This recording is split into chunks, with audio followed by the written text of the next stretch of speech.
This is Micah Young with Micah Young Podcast.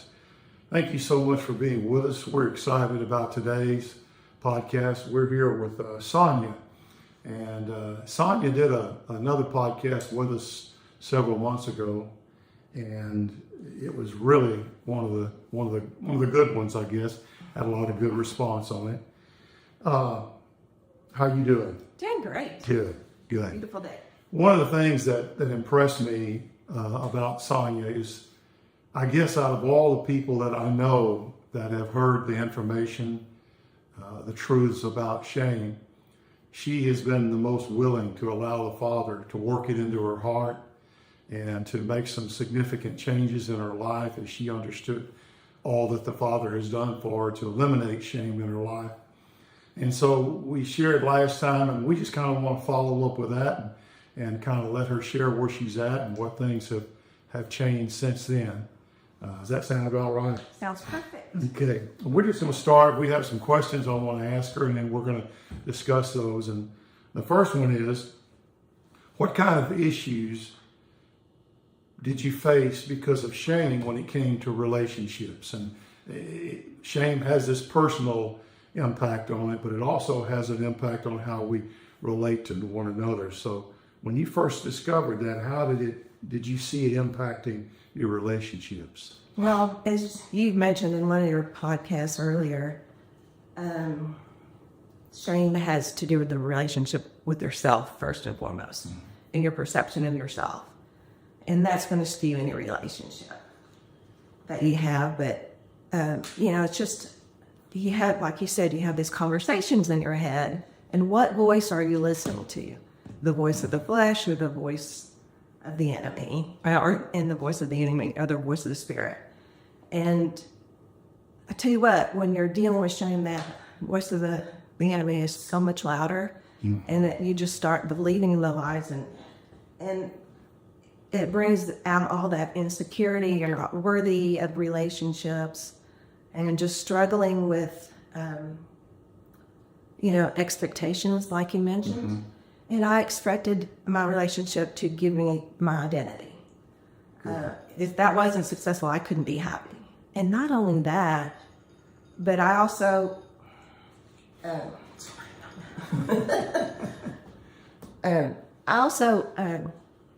expected, especially in my marriage,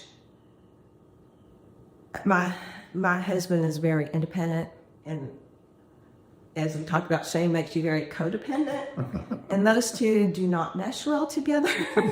And so it gave me unrealistic expectations of him. I needed my happiness from him. I needed my security from him. I even needed, my spiritual.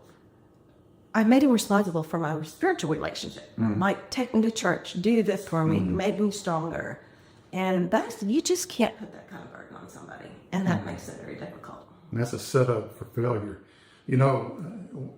I think we miss this part sometimes. Jesus says, love the Lord with all your heart, and then love your neighbor as yourself. And so, it's difficult to love your neighbor as yourself if you don't love yourself, because you're going to love your neighbor like you love yourself. And if you love yourself when you perform correctly and when you meet your expectations and when you accomplish all these things, then you're going to expect your neighbor to have to do all that before you can love him. I have that down. That's good. It's so correct. I mean, your perception of your performance, and your love for yourself is, it's the same. You have these expectations and they're not met, we can't love. Yeah. And the people that challenge that want to say that, if you love yourself, then you become self-centered and egotistical and narcissistic. But the truth of the matter is, all of those are expressions of not loving yourself the way the Father loves you, and trying to accomplish love by doing those things or making yourself the center of attention to get that approval. That's good. What kind of situations or circumstances or people did you feel intimidated by or inferior around because of the feelings of shame that you had? Probably all of the above. But I think about it started in my home, just with being in a performance-based kind of environment. And I felt like my dad would love me more if I made better grades or if I was better at sports. And my sister was extremely good at both of those. And so she was one of the ones that I was intimidated by and just a cower, instead of I wouldn't participate in sports that she did. She was 2 years ahead of me. Okay. All the coaches knew her. And I'm going to go out and So that was one. And then, at home, at school, at work, I chose a profession where we got put in stacked rankings and, again, performance-based. And way put me out of my comfort zone, but it started giving me some confidence. I'm not sure if that confidence was coming from the right place because it was coming from my own accomplishments. What you were good at. Yes. Yeah. And then in social settings, just looking for acceptance, inclusion. I was just so, your appearance. I don't like drawing attention to myself, and I was always taller than most of the boys in my class for a while, and I was just like, or my feet were too big, or this was too wrong, or whatever. It's amazing what you can pick out. Yes, and so I was like, I can't let anybody see my flaws. So you're constantly trying to hide those. And then with God, it was the guilt of the divorce that drove a wedge, and just the feelings of humiliation. Instead of humbling myself in those weaknesses and bringing them to Him. Isn't it amazing how early in childhood development, how early shame takes a hold?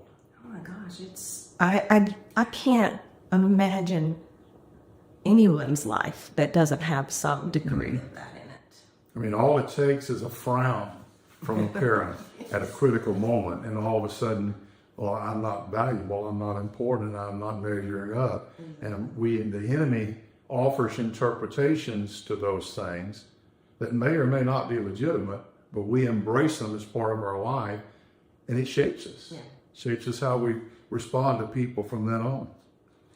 When did you begin to discover that the feelings of inferiority and inadequacy had more to do with the shame that you felt inside instead of other people not coming across, not fulfilling their responsibility? Unfortunately, too late. When you gave me that manuscript was really when the light bulb went off. And for anyone that struggles with shame, I wholeheartedly recommend them asking you for at least the first one. It just turned on the light, and just understanding the source of that voice and the attack on your relationship, the desire to separate you not only from other people to isolate you, but from God. And just you have these strongholds, and that was it. Your beliefs, your system was just such a stronghold, and it just paralyzed me, literally paralyzed me in so many aspects of my life, where I just would back away something because I was just too ashamed to move forward. Well, it's amazing how deceptive it is, because here the Father says, there's absolutely nothing you can do to separate yourself from me.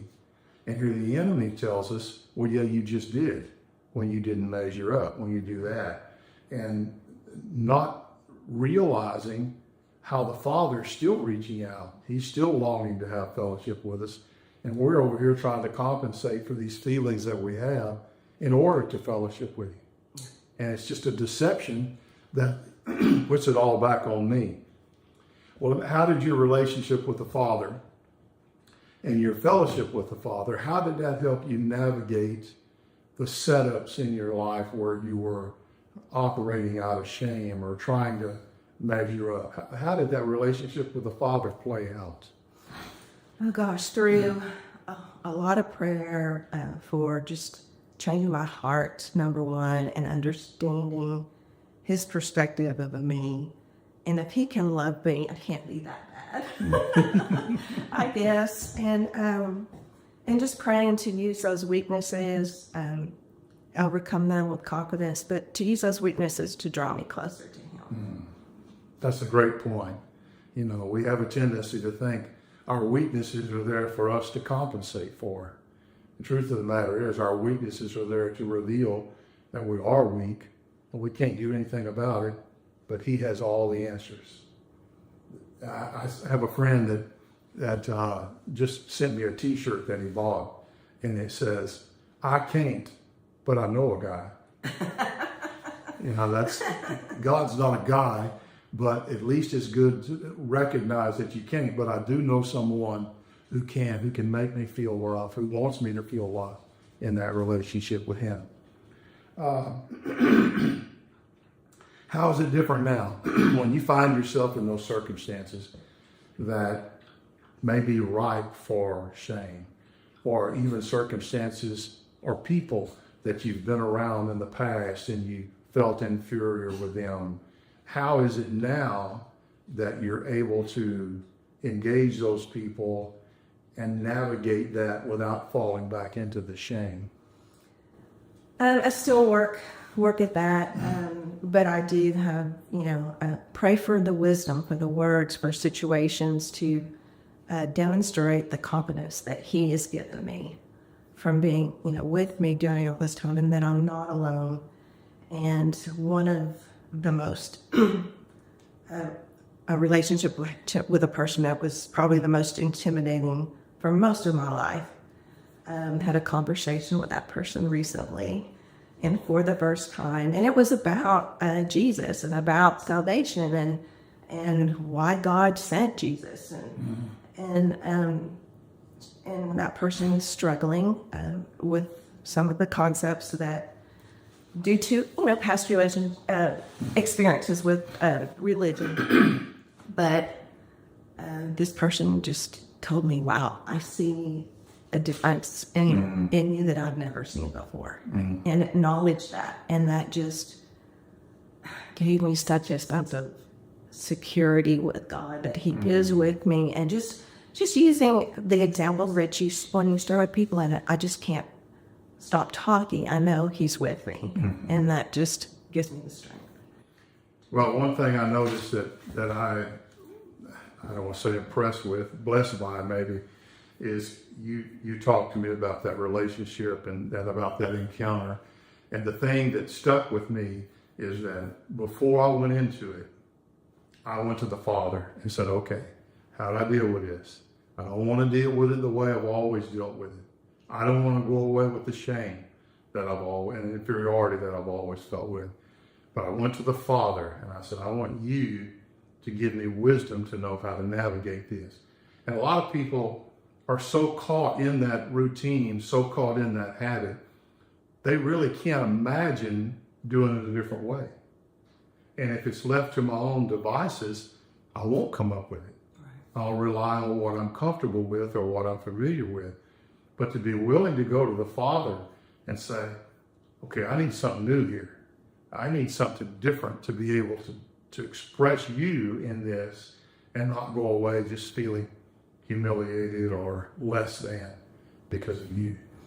Right, and not to start because I think that person expected me to be that same old person. And so, the prayers before, the prayers during the conversation, just, okay, give me something else to say here. And then afterwards, how to follow up in a way that was not too pushy or too threatening, just stay humble in his confidence and love. That's a great point, because all of our relationships, no matter who we have a relationship, there's an established rhythm. And they act a certain way, I act a certain way. I expect them to act a certain way. They expect me to act a certain way. Well, the Lord does something in one of these hearts, and he says, this is not the healthiest way to approach this. And so he begins to work in me. Well, that upsets the whole rhythm. And you don't intend to do that. It just is the way it is, because you've found a reality that you didn't have there before. Right. But the fact that you've been willing to allow the Father to, because a lot of times our reaction is, well, I'm just through with that person. I'm going to set a boundary and cut that person out of my life. Well, God brings people into my life. I don't have the right to determine who's going to be in my life and who's not going to be in my life. Now, as God works in me and he doesn't work in the other person, they may get to the point where I don't want to be around her. That's their choice. But it's not you writing somebody off or rejecting somebody off. And I really appreciated our conversations and you sharing with me that, I want to know what the Father wants in this. And I want to break that cycle, because honestly, it's not healthy for either one of us. And I can't change the other person, which is important to get a hold of. Only the Father can change me, but I'm going to let him do that. And the intimidation was gone, and the competition was gone. And it's like, you can share God's love. There's enough to go around. Wow. That's great. That's great. Well, let's see if I had anything else. Did you have anything else? I think I've covered I think we covered most of the things that we did. And this was good. I appreciate your heart. I appreciate you allowing the Father to do these things in your life. And the podcast that we did before, we got a lot of positive response. And I'm sure we will on this one too. So thank you so much for taking your time during the day. And let's get this down. Okay. So thank you for being with us and for watching or listening on Apple Music. If you like what you hear or see, just click on like. And if you're on YouTube, if you'll subscribe, you'll get a notification every time there's a new one that comes out. So I pray that you will allow the Father to work in your heart where the area of shame is concerned. We're so adept at trying to compensate for it. At least we think we are. Truth of the matter is, when we get quiet and still, there's still that voice, there's still that echo that we're not enough, or that you are to be ashamed of yourself. And the Father's heart is to say, there is therefore now no condemnation for those that are in Christ Jesus. So thank you for being with us today, and the Lord bless you.